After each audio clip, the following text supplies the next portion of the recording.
who would talk shit about me in Spanish, and I'd talk shit right back to them and be like, esta gringa que hace, ¿qué dice? Like, and welcome to the least favorite podcast featuring Natalie and Denzel. Let's go. So boom. Okay, so boom. Next is okay. So Gaby, we've gotten into a lot of topics, right? So we've gotten into like a little bit of not politics. What do we call this? This whole transgender conversation. What would that be? What type of conversation? Like controversial? No, it's ideas, values. Well, whatever. Human rights. Fine, human rights. Inclusivity. I'm trying to make a good Inclusivity. transition here into politics somehow. Not Okay. sure how. Okay. But politics are also controversial, just like sexual orientation is. Boom. There we go.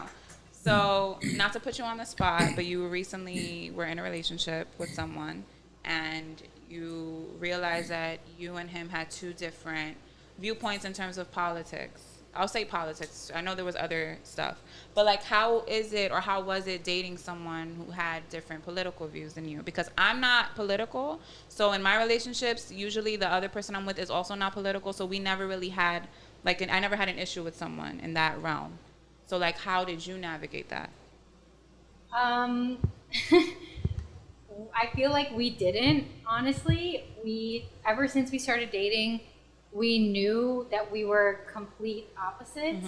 And we just kind of agreed not to talk about it. But we started dating when I was like 22. Okay.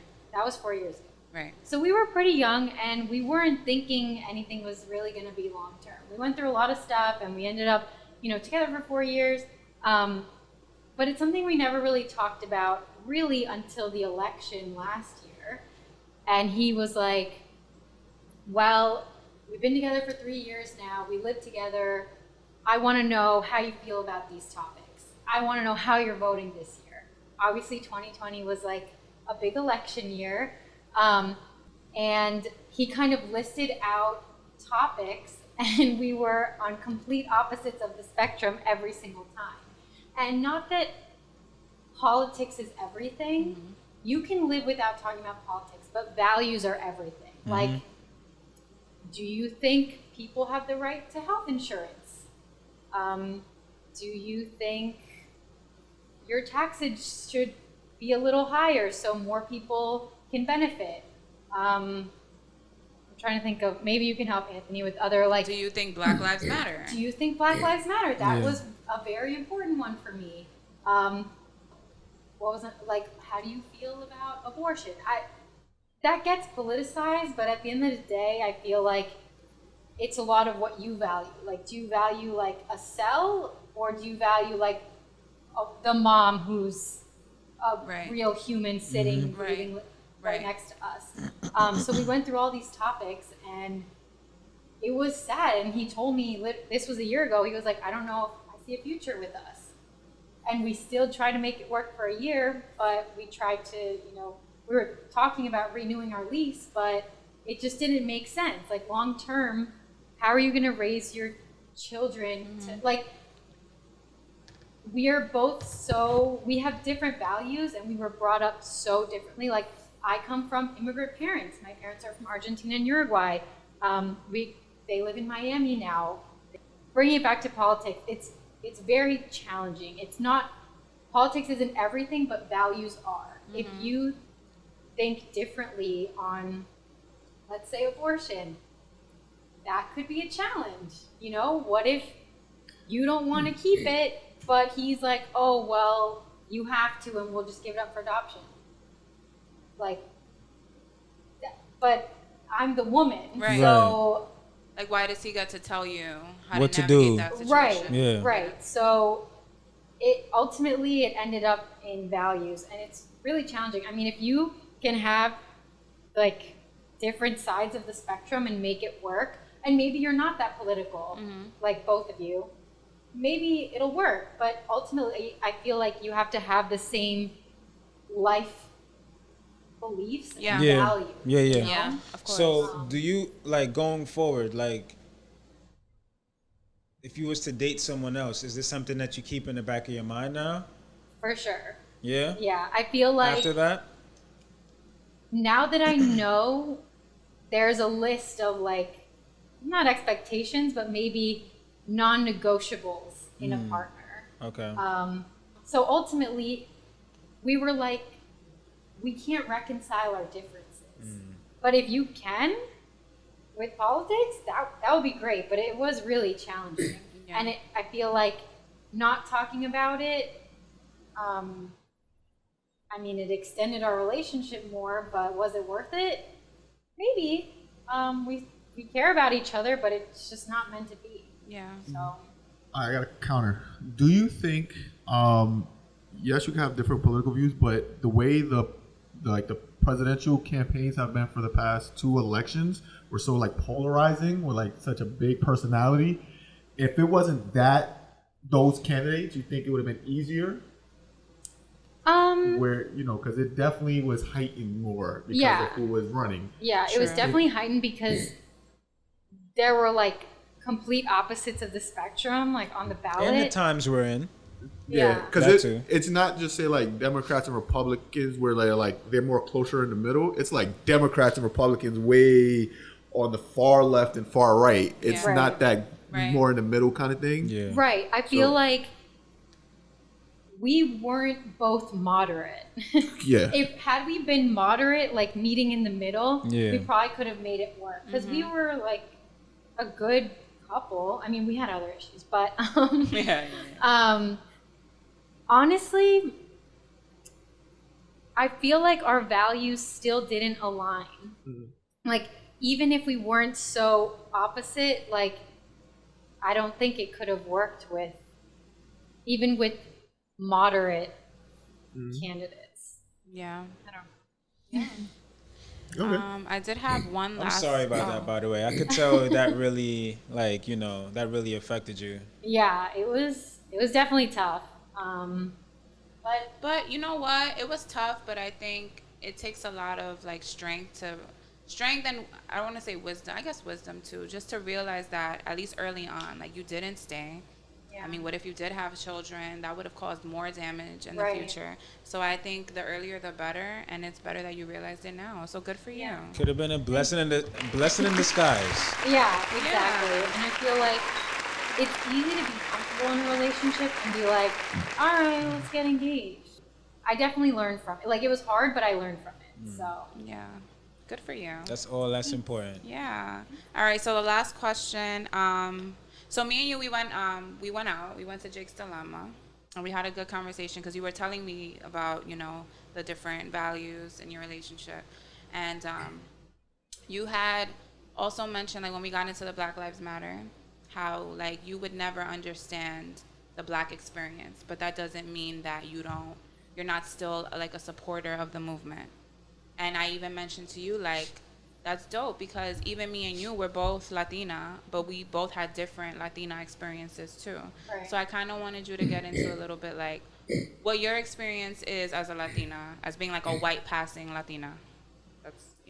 Yeah, it's definitely a loaded question, but I mean, so like I mentioned, my family's from Argentina and Uruguay, but my grandfather came over from Poland during the Holocaust, so he was Jewish. I look like a white Jewish girl, I would have never thought you were Latina. Yeah. You would never think. And her Spanish is fire. Like, she could throw it down with some Spanish. Fluent, right? Fluent as Spanish fuck. was my first language, Wow. and no one would ever know.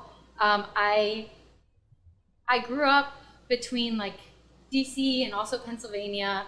In DC, there are a lot of Argentinians, so I grew up, speaking Spanish fluently, and it wasn't as weird. And then I moved to Pennsylvania, like Bumblefuck, Pennsylvania. There's a large Mexican population there. Oh wow! I didn't know. Yeah, the specific town, there were like a lot of mushroom farms, and they came to do mushroom picking and stuff like that. But there were a lot of Mexican students, like at my high school, who would talk shit about me in Spanish, and I'd talk shit right back to them and be like, Wow.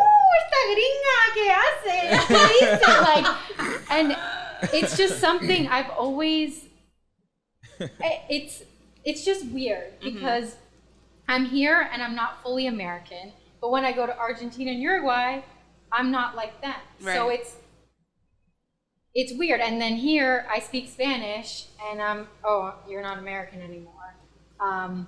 But I'm also white passing, as you said. I mean, I literally am white, like I'm translucent. But it's weird because I have the culture. My name might not show it, but I have the culture. Versus like this one girl who I worked with, her name is Cristina Ramirez, doesn't speak a word of Spanish, is Puerto Rican, but has never, gone to Puerto Rico. That's the whole Bronx. Yeah. Don't worry. Like she doesn't have any culture anymore. You gotta stop talking about the Bronx. Like that's what we're not going to do here. No Bronx shaming. Go ahead. Yeah, I don't know where she was from, but he's gonna say the Bronx because but she's Puerto Rican. It's definitely, for me, it was kind of a lonely experience. Yeah. Because you can't really fit in anywhere. Right. It feels like you don't really fit in. Like at home, I fit in. At school, not really. When I go see my family in, Argentina and Uruguay, not really. So it's definitely kind of lonely. Yeah. Well, especially in Pennsylvania. Well, there was a Mexican population, but they still teased you though. yeah, they still tease Yeah. me. Yeah. Like, You were a different type of right. Spanish. Yeah, yeah. Exactly. And, Because you didn't look Spanish. Right. Yeah. Exactly. So I feel like we definitely had a way different upbringing. Like, had I grown up in New York, I probably would have been accepted more, I think. But yeah, hopefully that answers the No, question. yeah, it does. I wish I prepared more. No, it does. It does. But one thing that we do have in common is that, like, when I go back to Dominican Republic, it's like, oh, gringa. Like, same thing. Yeah, exactly. It's like, get out of here. Like, you're privileged. You're from America. Little do they know, America is not that great. I'd rather live the lives that they're living because they're just fucking free and happy, and they don't worry about the things we have to worry about here. I mean, I know, like, third world countries are still, the government is corrupt. Yeah. There's a lot of violence. And they don't have the free, like the... They don't have the freedom, but access that we have, they're too. They're still so happy because they don't... Yeah. Like, they just don't take things for granted. Mm-hmm. They really enjoy life and family and just being, like, together. And we don't have that here. But, yeah, so that's something that we definitely have in common. Anything else? Oh, we're going to do my book thing because we're done with topics. Oh, what about the doctor's question? About her parents? Oh, ask it. How you want to ask it? Just was going to ask, because both of your parents are doctors, correct? Mm-hmm. Did you ever feel pressure to follow into their footsteps? That's what I wanted to ask. It's funny because when I was growing up, I always wanted to be a doctor, but my parents persuaded me against it, which is why I never went into medicine. They were like, oh, being a doctor is a huge sacrifice. You're in school for like 10 years. And now, people don't really, they don't appreciate you. And now it's all like paperwork and liabilities. It's not really, interacting with the patient anymore. It's a lot of like administrative BS. And they always tried to persuade me against it, even though when I was growing up, I was like, oh, I want to be a doctor. Ultimately, they did end up, persuading me against it. But here I am, 4 years after I graduated with an accounting degree, and I'm thinking about going into medicine. Yeah. Maybe it's just in my blood, but yeah, I never felt pressure from them, but now I'm thinking about It might be destined for you. Like, I think you would be a great doctor. Both of your parents honestly. are doctors. It might be destined for you. Yeah, it's just in you. Yeah. And you're such a caring person. You are a genius. Like, you're one of the smartest people that I know. I think you would make an amazing doctor because doctors are dumb as fuck. Okay? Like, there's so many dumbass doctors that don't know what the fuck they're doing. How's your handwriting? Do you have nice It's handwriting? really nice. Gorgeous handwriting. She's like perfect. Most doctors don't have nice No, it's handwriting. disgusting. They don't Oh my even care. God, my dad's terrible. handwriting is like, It's like whatever. it's like zigzag. It's like you can't read anything. Yeah. But like my sister, she's a nurse, and she tells me all the time how dumb the doctors are. Like, she'll make the diagnosis, or like they'll say something wrong, and she's like, but you didn't consider that the patient has these symptoms. Right. And I'll be like, oh wow, you're right. Okay, let's switch it. And she's like, what the fuck? Like, if I wouldn't have said anything, you would have been giving them the wrong medication or giving them the wrong diagnosis. So it's Right. like, I think we need more people like you because you're thorough, you're gonna do your research, and you actually care about people. Yeah. So I think you'd be a great doctor.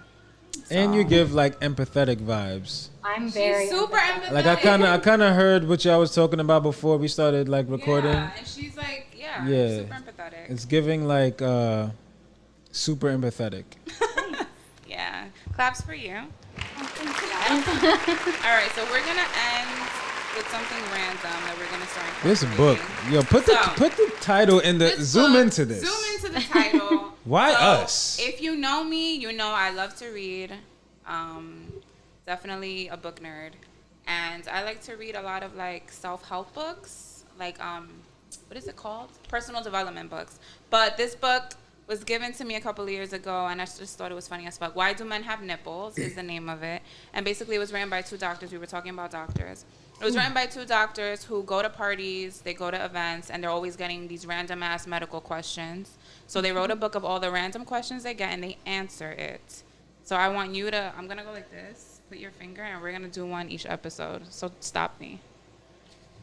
Oh, this is a fucking, hold on, do another. Okay. No, because it's a whole, like, email thread. That's why. So we'll do this one. Okay. So this one is, does breast milk cure warts? What? So, all right, let's see. A cream containing an ingredient of human breast milk is an effective treatment for stubborn warts because the cream is a compound called some long-ass acid name. And She's not even going to try to say it. it's literally alpha lactalbumin oleic acid. Read that. Maybe you can read it. Right? I think you said it right. Alpha lactalbumin oleic acid. Yeah. Yeah, I think you got it right. All right, so basically, it can, it can cure warts. So that's the question. That's it. Wow, I hope I don't get words. How do you get warts? I never.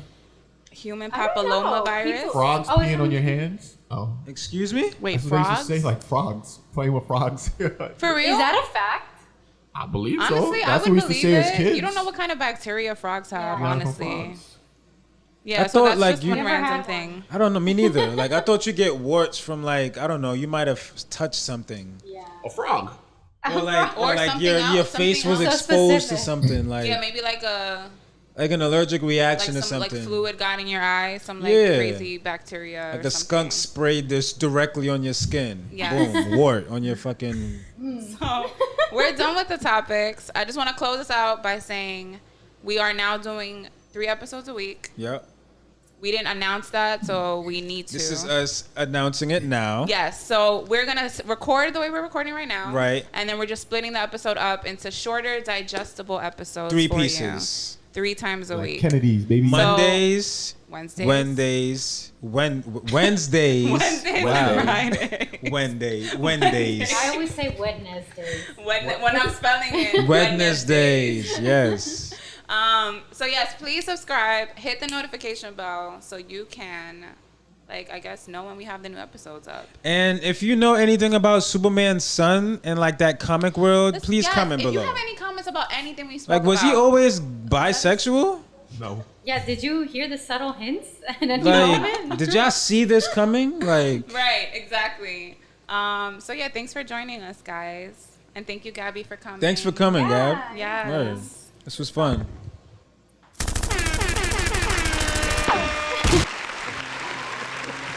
That was great. It was.